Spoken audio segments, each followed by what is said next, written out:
All right, last little bit on Hitler there and fascism. So in February 1933, Hitler will use a fire in the German parliament building, called the Reichstag building, to give himself more dictatorial powers under the Emergency Act. It's on February 27th, 1933.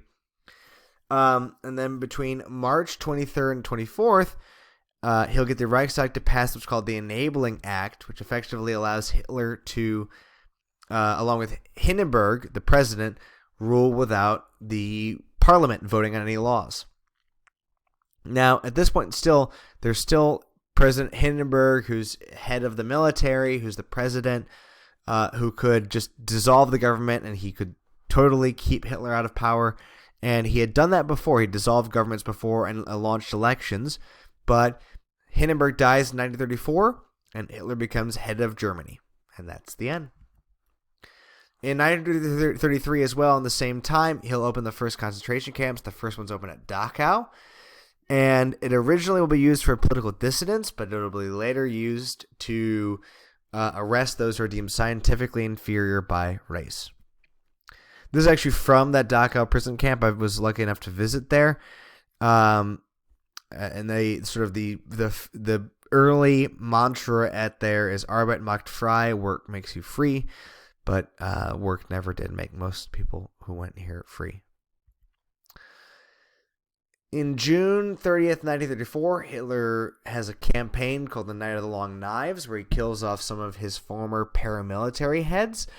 The paramilitary is like the brown shirts. That's the organization that was supporting him. It was the sort of the violent Boy Scouts of the National Socialist Democratic Workers' Party, the NSDAP.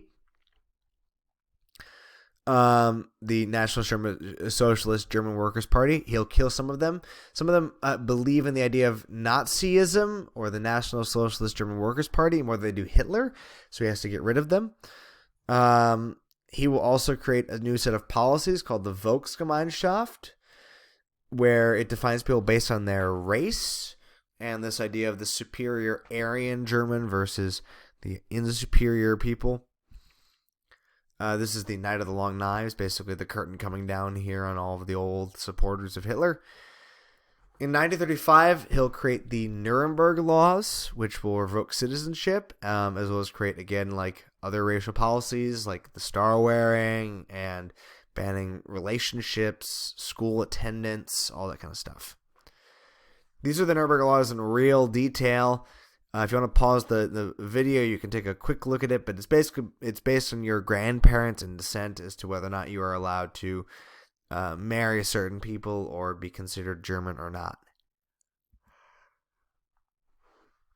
In 1936, much like Stalin, who you'll cover on Thursday, he launches a 4-year plan using central planning from the government. So the government decides what people need to build, what needs to happen in the economy.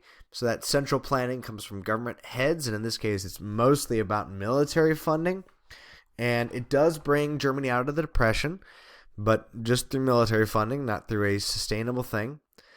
And it's worth noting that just like everything else, hiring had a racial component. Fascism is a racial idea that there is a need for a strong government led by a traditional authority figure with a unifying racial element. In this case, there was a lot of anti-Semitism, anti-Jewish behavior, and so jobs went to people who could prove their German ancestry as opposed to not prove their German ancestry. In 1938, there was a killing by a Jewish, this is a boy here, it's a teenager in Paris of a German ambassador. This leads to Hitler supporting these anti-Semitic uprisings like pogroms, which is what also happened in Russia in the early 1900s, late 1800s, against the Jews. It's called Kristallnacht. It happens on November, I do believe it's November 7th, 1938. These are some of the kind of, again, like classification elements of the Nuremberg Laws, like eye color and eye shape as well, for defining who is racially and mentally and physically fit to participate in the government and in society. Here's another one for color only. And again, this is that weird thing where it takes this sort of like the clinical aspect and turns it up to 11 towards a negative purpose. Skin tone as well. Now, it's worth noting that there were fascist groups in Britain. There were fascist groups in Ireland. There were fascist groups in France. There were fascist Jews. These are the Jabotinskis. There were fascist groups in America. There was an American Nazi Party. There's the symbolism again here, right? Traditional, masculine George Washington with traditional, masculine Boy Scout-style uniforms. Even the flags are the earlier flags of the U.S. The question is, why would it be so successful in Germany and not successful everywhere else? Because fascism didn't just happen in Germany and Italy. It happened everywhere. What is the difference?